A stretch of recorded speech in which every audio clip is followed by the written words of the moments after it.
So we're so excited today to have Sandra with us. Sandra has been an adjunct instructor in the College of Education at Ashford for 4 years. Her background includes a bachelor's degree in early childhood education with certification in both early childhood and childhood education. She also completed a master's degree in education with a concentration in reading and math. Sandra is a homeschooling mom of 3 children, ages 5, 7, and 10. She enjoys spending time outdoors on their family farm, and she loves to travel with her family and help her children to experience their classroom learning through field trips and experiences. So we are so excited that Sandra has decided to present with us today. So Sandra, without further ado, you can take the floor. Hi everyone, thank you for coming today. I'm so excited to share all the information I've gathered and everything I've learned about children doing their best work. So we'll just get started. For today's presentation, we will be focusing on the importance of play in the early childhood classroom. In the process of discerning why play is integral, we will cover several questions. First of all, what is play? We will discuss the definition of play and why play is the work of childhood. We will dig into what educational theorists have to say about play. These theorists include John Dewey, FRIEDRICH, Howard Gardner. Am I muted?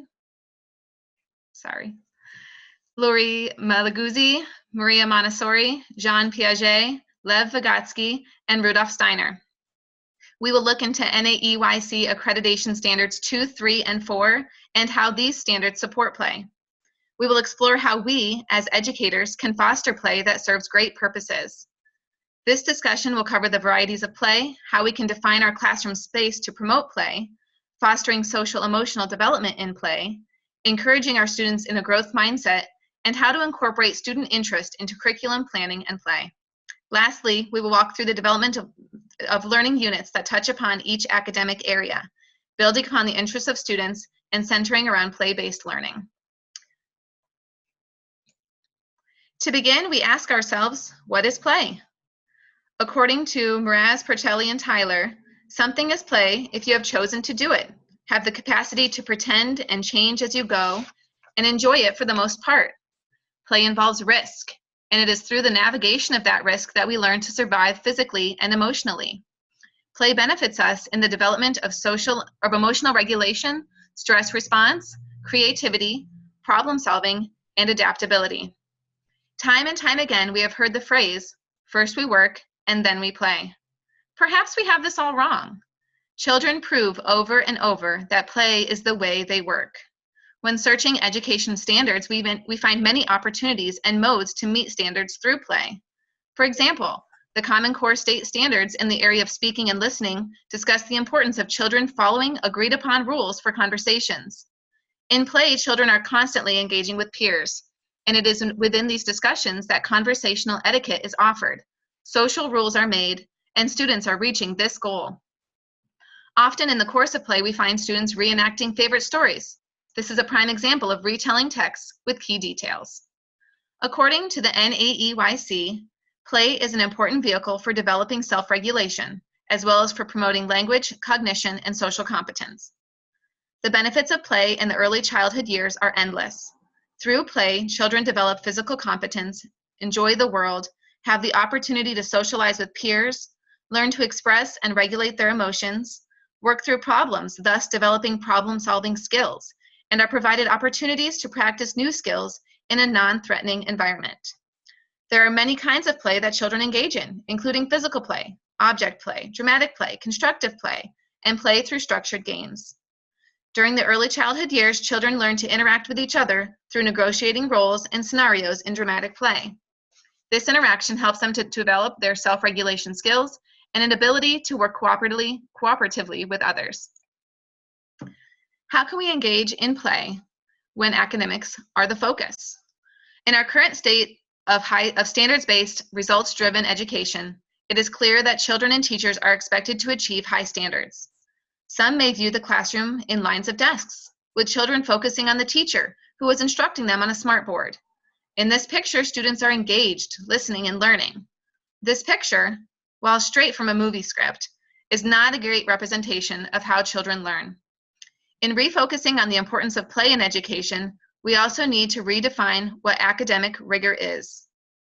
In their book, Purposeful Play, Christine Mraz, Allison Porcelli, and Cheryl Tyler define academic rigor based on the definition according to Barbara Blackburn. Rigor is creating an environment in which each student is expected to learn at high levels. Each student is supported so he or she can learn at high levels, and each student demonstrates learning at high levels. Through well-constructed and scaffolded play, children are engaging in activities at the edge of their zone of proximal development. They are pushing themselves based on their intrinsic motivation to learn, their desire to achieve, and their focus on activities of their choosing. Children's experiences shape their motivation and approaches to learning, such as persistence, initiative, and flexibility. In turn, these dispositions and behaviors affect their learning and development. Approaches to learning are the explanations of how children learn. They are broken down into two categories: feelings about learning and behaviors when learning. Approaches are influenced by both the personalities of children as well as the experiences young children are exposed to. Approaches to learning are organized into two dimensions: enthusiasm and engagement. Enthusiasm hones in on the interests, pleasures, and motivation of children. When children are interested, they have increased attention, increased excitement concerning exploration, and more persistence in learning. Secondly, children who find pleasure in an activity are more likely to become involved. Finally, when children are motivated to learn, their desire to explore and stretch their understanding and abilities also expands. Engagement in learning is a combination of attention, persistence, flexibility, and self-regulation. Attention to an activity is the central component of engagement. Persistence is the desire to keep trying, even when experiencing frustration. Flexibility is demonstrated through the ability to adapt, innovate, and find creative ways to overcome challenges. Lastly, self-regulation is the demonstration of self-control through guiding physical actions, emotions, and cognitive processes. In a well-constructed play environment where high levels of development and expectations exist, children are engaged in activities of their choosing, focused on developing their approaches to learning, and moving beyond their current abilities through trial and error. As educators, we are training our students for the future. The 21st century employee needs to have an imagination, be a flexible thinker, and possess solid social skills such as the ability to negotiate, collaborate, and display empathy. Access to a rich play environment provides opportunities to grow in these areas of exploration and communication. Free play opportunities allow children to discover their strengths and build upon them to promote high levels of achievement. Now you may be thinking, this seems great for free play or choice time, but how do I extend these opportunities to all areas of the curriculum? My answer to that is, take a look at the skills you wish to achieve and present students with opportunities to develop these skills in hands-on exploration and collaboration with peers. You may be asking, does educational theory support play? And the survey says yes. John Dewey played a key role in redirecting the course of education. Dewey's theory, called progressivism, calls for the creation of lessons surrounding the interests of students over subject matter. Dewey believed that in the child-centered learning environment in which students were taught lessons about life and living skills through situations that present themselves in our daily lives. Dewey's classroom setup included opportunities for developing in ways that replicated the home environment. Such situations included crafts and cooking. Through these tasks, children learned reading and arithmetic. Dewey's school was founded on 5 principles. Number 1, the child's early school experiences reflect the home life, cooking, sewing, construction. Academic skills would be an outgrowth of these activities or occupations. Number 2, children are part of a human community in school that focuses on cooperation.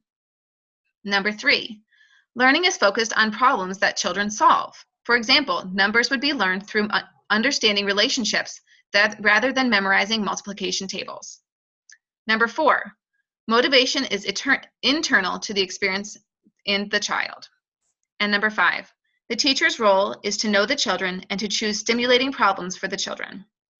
In a Dewey-inspired classroom, children are actively engaged in activities of their own interests and desires, making crafts and using them, and interacting with peers to solve problems and enhance understanding.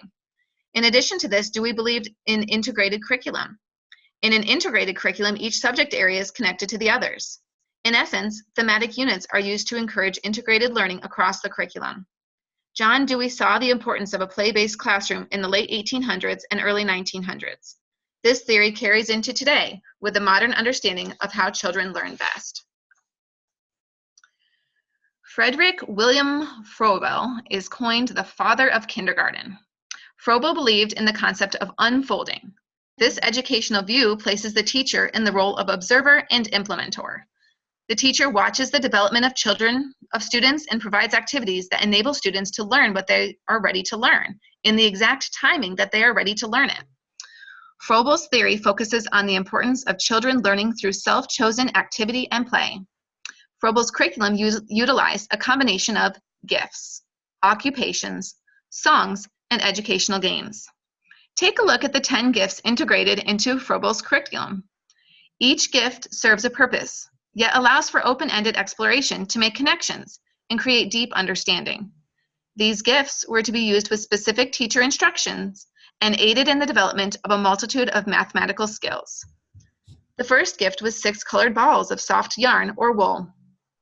The second gift consisted of a 2-inch wooden sphere, a 2-inch cylinder, and 2 2-inch tubes.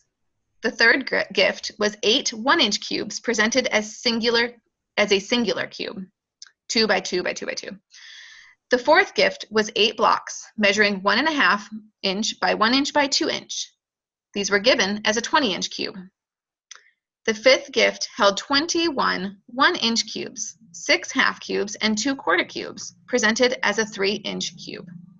The sixth gift was 18 oblong blocks, 12 that were flat, square blocks, and 6 narrow columns. Gift number 7 was made up of tablets that represented the surfaces of the solid gifts already presented. It included squares, equilateral triangles, right triangles, and an obtuse triangle, as well as 1 circle and 1 half circle. The eighth gift was 36 straight sticks of wood, plastic, or metal in a variety of lengths. This gift also held rings and half rings of various materials and diameters. Gift number 9 was a grid card with 576 wood dots. These dots contained 64 each of the colors red, orange, yellow, green, blue, violet, natural, white, and black. And the final gift was materials for building with rods and connectors. As you look at each of these gifts, do they remind you of toys and manipulatives found in ECE classrooms today? Do you see the intrinsic value of working with these types of materials, creating in open-ended fashion, all while developing the skills they need in mathematics, communication, problem solving, and approaches to learning? Froebel saw the value of these open-ended materials and custom created a curricular framework for their use in aiding in the play-based development of these skills. Howard Gardner played an integral role in the creation of a broad understanding of the concept of intelligence. Gardner's multiple intelligence theory defines 9 areas in which individuals can be deemed smart. Gardner's 9 intelligences include visual spatial intelligence. Children with this intelligence learn best visually and organize spatially. They prefer to see what you are talking about. Number 2 is verbal linguistic. These students demonstrate a giftedness in speaking, writing, reading, and listening. Students with this intelligence do well in a traditional classroom. Number 3 is mathematical logical. Children who display an aptitude for numbers, reasoning, and problem solving. These students also do well in a traditional classroom. Number 4, bodily or kinesthetic. Games, movement, hands-on learning, and building will find these students in their glory. They are often labeled as overactive as they have trouble sitting still. Number 5 are musical rhythmic students. They enjoy learning in song, pattern, rhythm, instruments, and other kinds of musical expression. These children are not labeled as gifted in a traditional classroom setting. Number 6, intrapersonal. These students are particularly in touch with their own feelings, values, and ideas. Number 7, interpersonal. These students are viewed as friendly and outgoing. They like to learn in cooperation with others and may be considered talkative. Number 8, naturalist. These children love the outdoors and discovering the world around them on field trips. They pick up on the intricate details other students may overlook.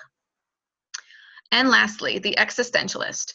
These children are the philosophers of the classroom who ask the big questions, such as, why are we here? And what is our role in the world? In the play-based classroom, we offer opportunities for each student to engage with material and activities that are intrinsically motivating to them. We provide opportunities for development in each of these intelligences and consider them all to be of equal value. Letting children learn how they were built to learn aids in the development of a growth mindset and sets the stage for social emotional development that lifts their self-esteem and understanding of themselves. Laurie Malaguzzi is the founder of Reggio Emilia. The Reggio Emilia classroom is constantly evolving, being redefined according to the needs and wants of the primary stakeholders, who are the teachers, children, parents, and community. This approach views children as competent and powerful, giving them the right to make decisions regarding their education. In this approach, teachers and students foster a cooperative bond, and it is within this bond that the communication occurs which scaffolds student development through exploration and conversation. The Reggio Emilia curriculum is an emergent curriculum, meaning that topics of study and timeframes are fluid and not predetermined. They are driven instead by the interests, questions, and reflections of children and teachers as they interact with each other and the environment. In the Reggio Emilia environment, the classroom is considered the third teacher, and children are encouraged to interact and respond to materials and activities presented within the space. The founder states it best himself when describing the Reggio Emilia environment. An amiable school, that is, a school that is active, inventive, livable, documentable, and communicative. A place of research, learning, revisiting, reconsideration, reflection. Doesn't that paint a beautiful picture of a student-centered, interest-driven, intrinsically motivating classroom? When we compare this to our definition of play as something you have chosen to do, can pretend and change in and enjoy, this approach again fits the bill. Maria Montessori established the Montessori approach in the mid-1900s. This approach is characterized by order, independence, self-directed learning, calm environment, and child-centered learning. These characteristics make this program idealistic for parents. In the Montessori classroom, 3 basic areas are established: practical life, sensory materials, and academic materials. The practical life area of the classroom houses motor activities used in everyday life. These activities might include carrying objects like trays or chairs, greeting visitors, and learning self-help and care skills.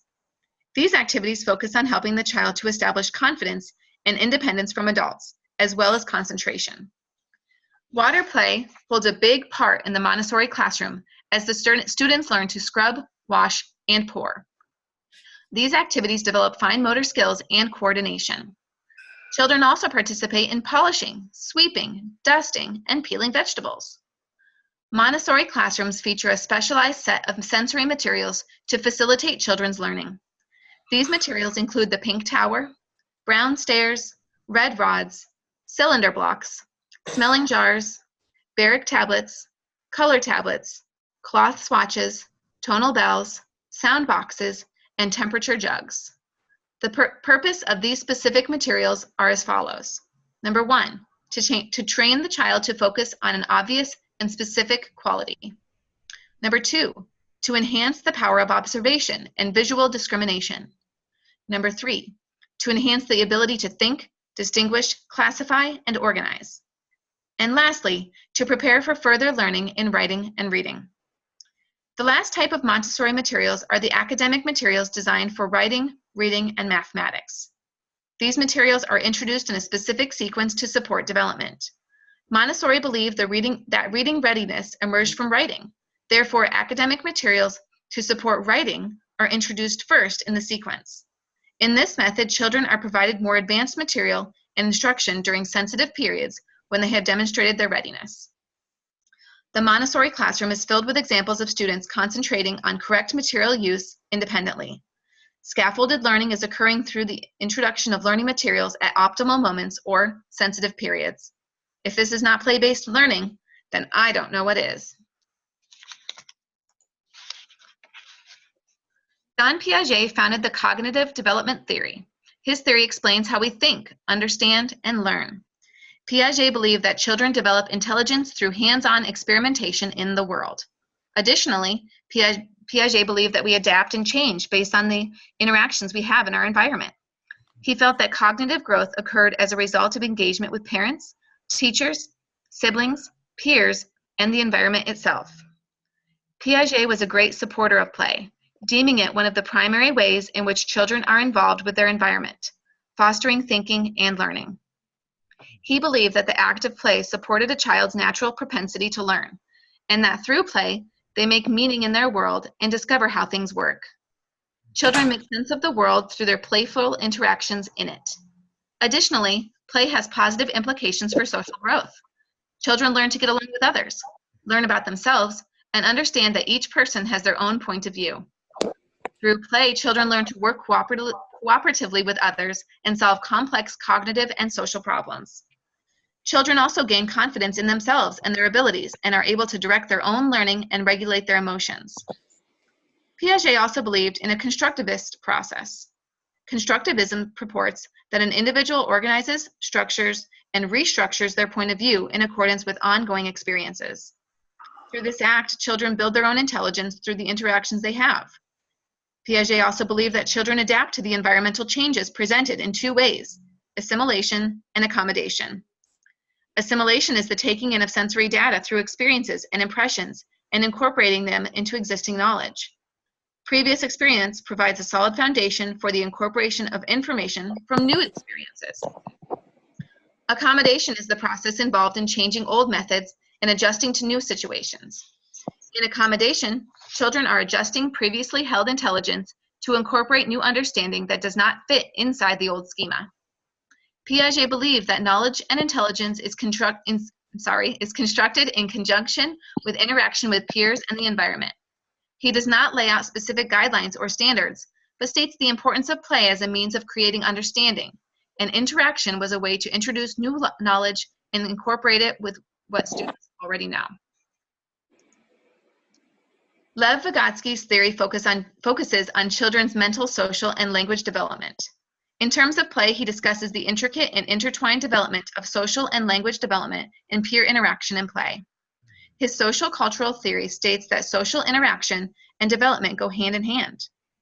Learning awakens a variety of developmental processes that are able to operate only when the child is interacting with people in his environment and in collaboration with peers. Once these processes are internalized, they become part of the child's independent developmental achievement. In the early childhood classroom, Vygotsky's concept of zone of proximal development plays an important role. The zone of proximal development is the developmental tasks that children are not yet ready to complete independently, but which they can accomplish with the help or assistance of a teacher, another adult, or competent child who has already achieved the skills. Vygotsky believed that learning was not developmental, yet learning drives development. As such, he believed that the role of the teacher is to provide high-quality learning experiences to influence and shape the development of the child. Vygotsky developed the concept of scaffolding, defined as the assistance of some kind that enables children to complete tasks they cannot complete independently. In a Vygotskyan classroom, children are grouped according to different abilities, are provided opportunity for make-believe play, offered a variety of activities and materials that promote independent learning and discovery, are encouraged to explore in cooperation with each other, and are offered extensive interaction with peers, adults, and teachers as they are guided in development just beyond their current ability. In essence, interaction and play are the means by which children learn, and this learning fosters development in all domains. The last contributor we will discuss today is Rudolf Steiner. Steiner developed Waldorf education, opening doors to his first school in September of 1919. Waldorf education emphasizes teaching the whole child, supporting their head, hands, and heart. In his first school, he opted not to classify children. There were no class lists, no examinations, no holding back in a grade or promoting to a grade, no prizes, no honor boards, no reports, no compulsory homework, no punishments of additional learning material. Anthroposophy is the basic principle of Waldorf education. This is the study of the wisdom of man. Steiner also emphasized a spiritual dimension to learning, not in promotion of specific religious practices, but as a means of seeking truth and knowledge in reverence of beauty. The Waldorf approach respects the development of each child, understanding that each child develops in his own time. Thus, curricular topics are introduced at times in which the students are ready. The appeal of this approach centers around the focus on the whole child, not rushing developmental readiness. The emphasis on the arts, and learning by doing. Child exploration, interest, and development drive curriculum, making this child-centered and exploratory approach to education.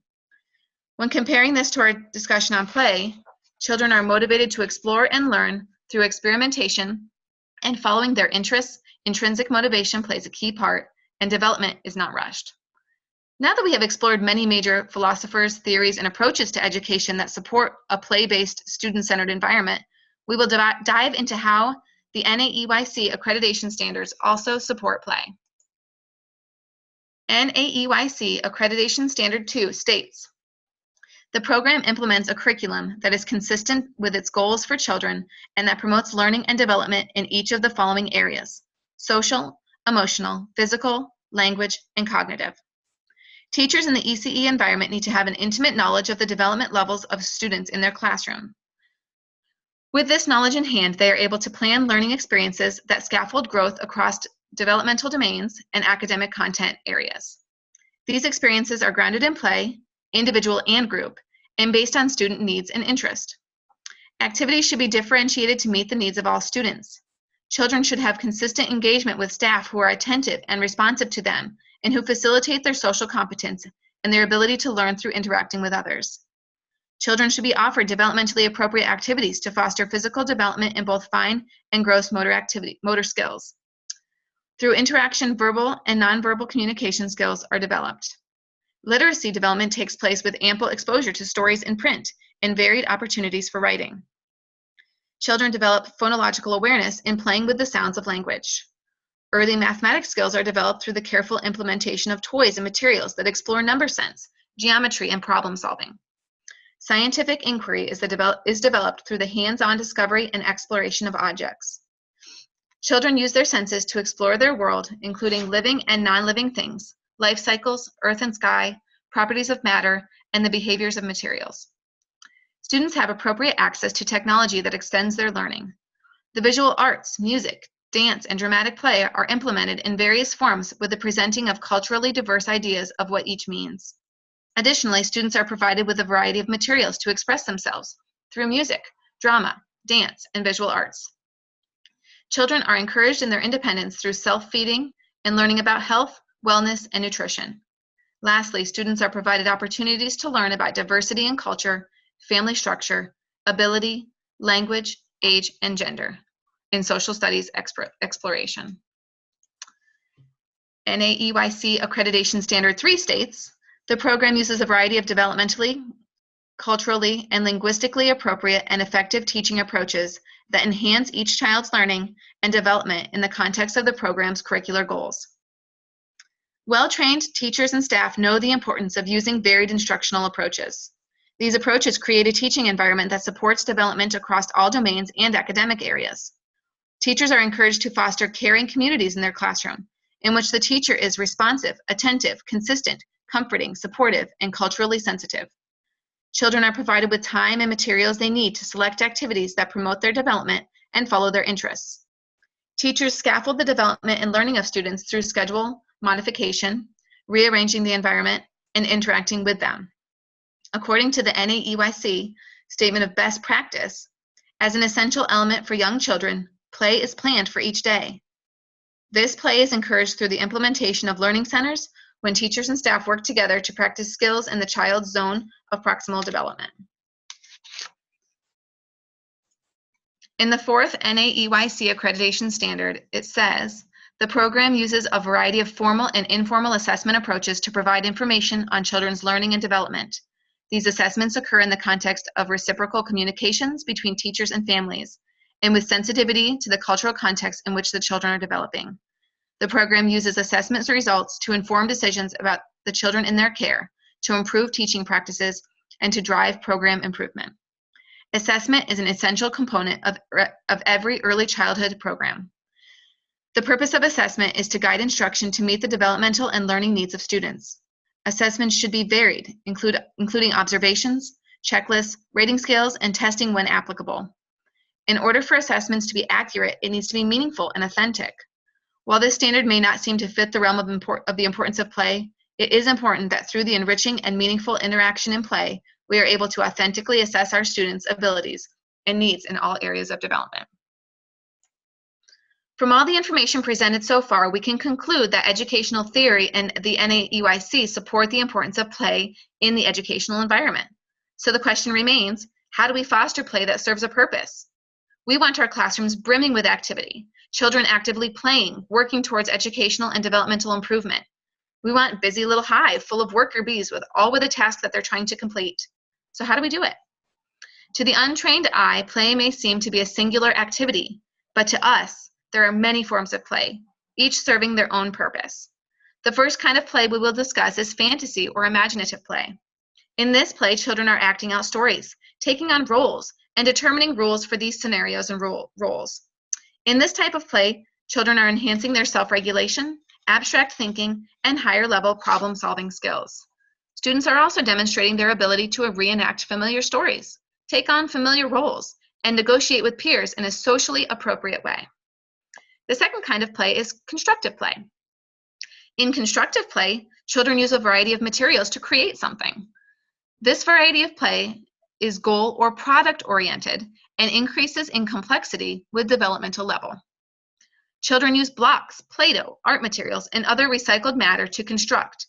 This often leads into storytelling or dramatic reenactments of stories. In this type of play, students are learning to problem solve, making connections, deepening their understanding, and replicating learning. In this way, constructive play serves to focus the children's minds and leads them to invent and discover new possibilities. As students get older, they are ready to begin the challenge of working together to play games with rules. In this type of play, the rules are set. The students are challenged to comply with those rules. This challenges students to grow in their ability to self-regulate and learn to strategize and plan their gameplay. Additionally, the social skills of cooperation and healthy competition are fostered. Children learn to have empathy for those who lose and build resilience when this is their role. Gameplay can be a great way in which we help our students stretch their understanding in academic concepts and provide opportunity for them to learn in cooperation and competition with peers. Lastly, we have rough and tumble play. This type of play is physical and often finds itself on the playground or in the gymnasium. While this type of play obviously supports physical development, social and cognitive development are working as well. Additionally, the skills learned in this rough housing are essential in the development of social emotional well-being. When children engage in fighting, they learn what it means to take it too far. They learn that if they are too rough, their friends will get upset and won't want to play with them anymore. They learn how to read those subtle social cues during play and develop their skills of empathy while doing so. Children develop self-restraint as they hold back to allow play to continue, even when their skill level could dominate the field. They learn how to manage and communicate their emotions, developing self-regulation and the ability to clearly communicate their wants and needs, negotiating to come up with a compromise to continue play. And an additional benefit, students who have access to recess are shown to have greater attention to academic tasks when re-entering the classroom. How do we design our environment to promote play across the curriculum? Scientific studies and developmental theories tell us that children learn according to their experiences and maturation in a predictable sequence. New skills come as a result of experiences and reinforcing concepts introduced. In a naturalistic approach, educators take advantage of opportunities that present themselves in the daily routine of the learning environment to instruct children.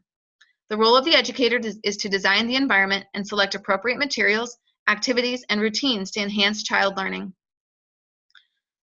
The educator then scaffolds development by providing enough support that the child is able to participate. Designing a classroom environment takes careful planning and purposeful placement of items to ensure both student interaction and safety. When building a classroom environment to support open play, one of the first items to consider is space. Leave open spaces for children to build and offer safe places for these buildings to remain up for multiple days. Storing the long-term projects of our students may sound cumbersome, but it helps our students to see that we respect their work, honor their effort, and value their vision. Be mindful of the furniture in your classroom. Work towards multi-purpose furniture, such as a sand table with a hard top that can also be used as a work table. Offer a variety of spaces, open areas for working together, dancing or building, as well as intimate spaces for quiet reading, writing, and reflection. Think about the needs of your students and offer spaces that suit those needs. When in doubt, ask the experts. Discuss with your students what they want to see in their classroom. Fostering a caring community of learners means that we want our students to feel at home in their environment. What better way to feel at home than to let them have their say in the space? Now for specifics. In our classrooms, we want to include many open-ended materials for play. These materials may include blocks, large hollow blocks for building large structures, cardboard, such as boxes, rolls, cones, flat pieces, fabric, paper, paint, markers, crayons, colored pencils, scissors, tables, staplers, loose, interesting materials such as buttons, shells, rocks, and metal and wood items, as well as items found that are familiar in workplaces. All of these materials set the stage for powerful, creative, and inventive play. Early childhood educators would argue that social emotional development in the early childhood years ranks as important as cognitive development, if not more so. Cultivating a culture of caring in our classrooms is essential in the quest to helping students thrive in play and interaction with peers.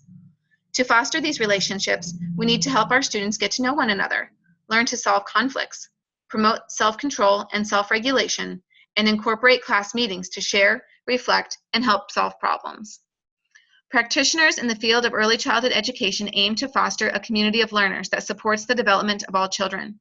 They aim to provide a physical, emotional, and cognitive environment conducive to that development and learning. Additionally, they hope to foster relationships with families that are consistent, positive, and caring.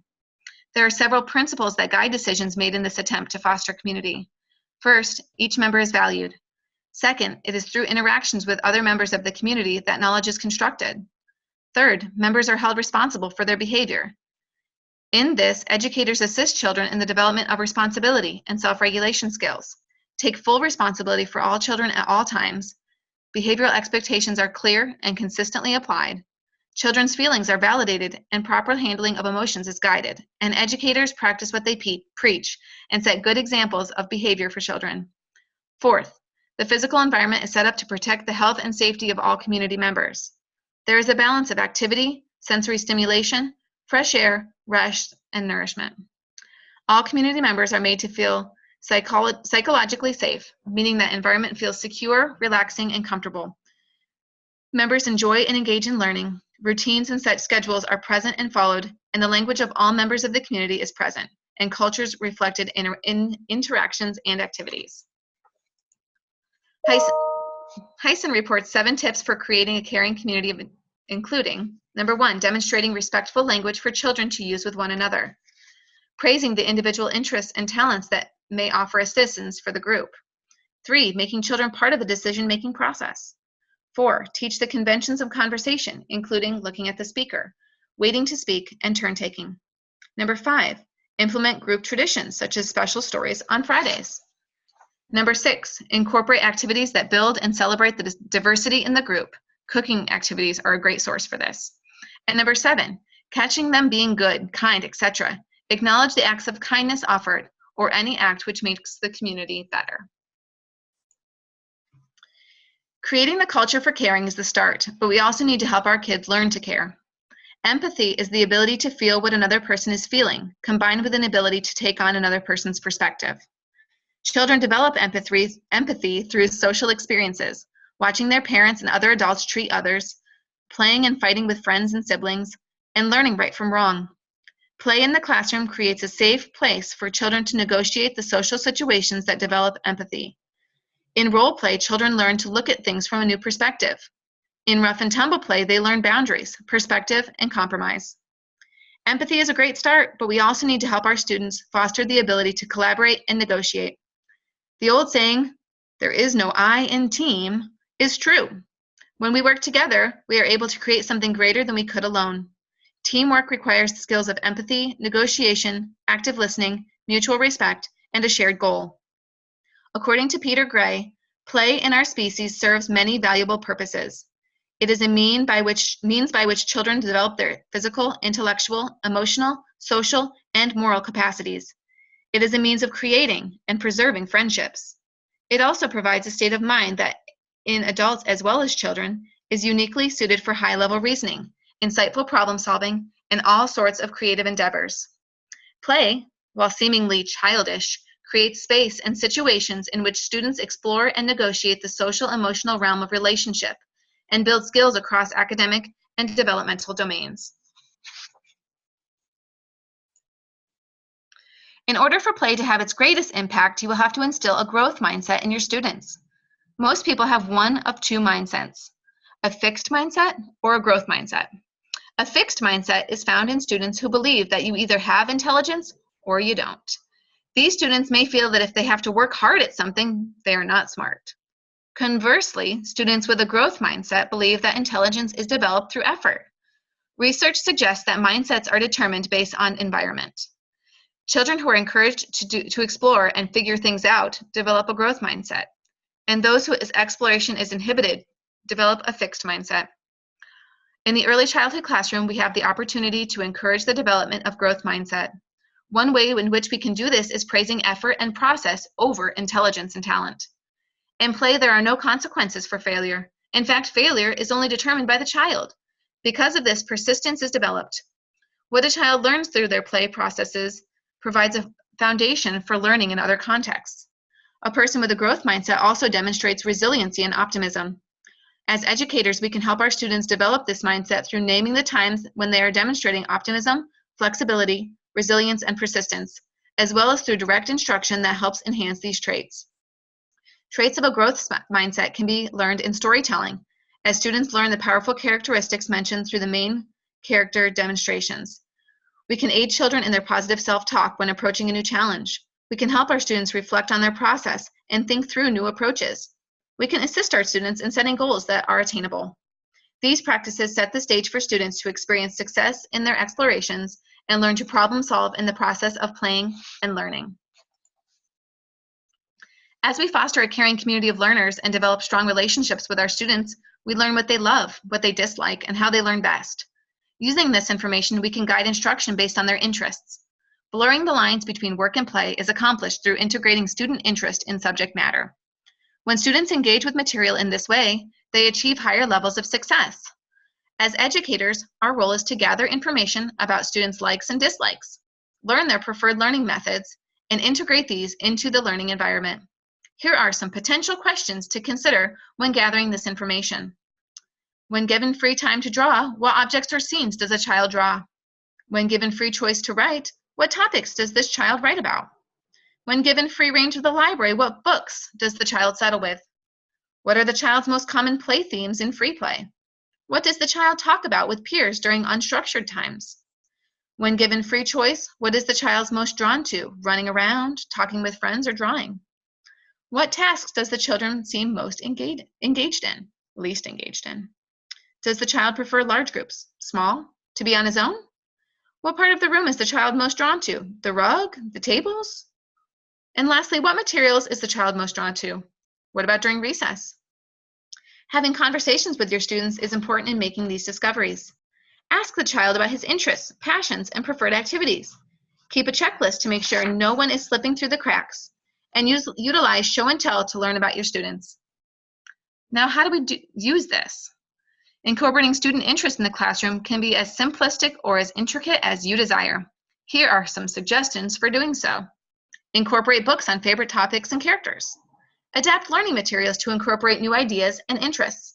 For example, alphabet charts with Thomas the Train characters for each letter, or math manipulatives that include small toys, rocks, shells, anything that the child can use to count and order. Give students options. Let them choose where to sit, what to write with, how they want to work, and what they want to write and read about. As the teacher, you have great power in setting the tone of your classroom, and it is okay. In fact, I encourage it to be silly. Silly songs, dance, joke with your students, and play. These actions will make your classroom fun, engaging, and help provide a solid foundation for relationship and learning. In order for this all to work, you need goals. Think back to the information presented on Lev Vygotsky and his zone of proximal development. Understanding where students are at developmentally and scaffolding them to further success is your goal. Knowing and understanding the development level of each student provides you a basis on which you can build individualized goals. When you see a student struggling, you have an opportunity to provide instruction within the ZPD, scaffolding them to the next level. Above, we discussed talking to students about their interests. What if we also talk to them about their goals? We can have a conference, make goals together, and set a plan for achieving them. After the goals are set, help the students find the tools they need to achieve their goals, or make the tools. If a student wants to learn to read multi-syllabic words, help them to chop these words using a sword or a wand, or whatever else might interest the child. It's not our job to bend our children to curriculum, but to bend the curriculum to our children. In addition to incorporating student interest, it's also beneficial to inject inquiry into the exploratory nature of the classroom. Inquiry injects a play mindset into all learning because it is a process that occurs when playing. Setting off to answer big questions through observation and experimentation is a more formal description of an inherently natural process. Children are born with the inquiry mindset. Spend 5 minutes with a 2-year-old and you will see that. Play and experimentation are interwoven in their worlds. Both lead to new understanding and discovery. When invoking this desire in the classroom, we are naming a subject of curiosity, playfully observing and experimenting with this subject based on specific questions that the students have decided upon, developing and testing theories based on these questions, and learning in the process. In this type of instruction, children take the lead, guided by teachers, and standards are being covered in great depth. So you may be asking, how can I plan for play? I propose a thematic unit approach. We will wrap up by discussing just how we can incorporate all we have learned into a comprehensive, cohesive, and developmentally appropriate unit. When planning for children, it is important to consider many factors, including the content or subject area covered, age of the children, length of the lesson, goals, objectives, standards, materials, introduction, lesson development, differentiation, assessment, and closing.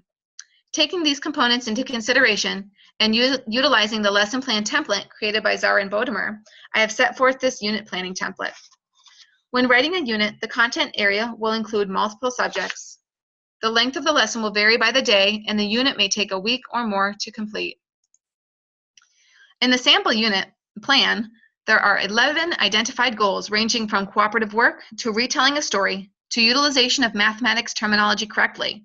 For each goal, there is an identified objective that lays out the audience, the expected behavior, the conditions under which the behavior will be demonstrated, and the degree considered proficient.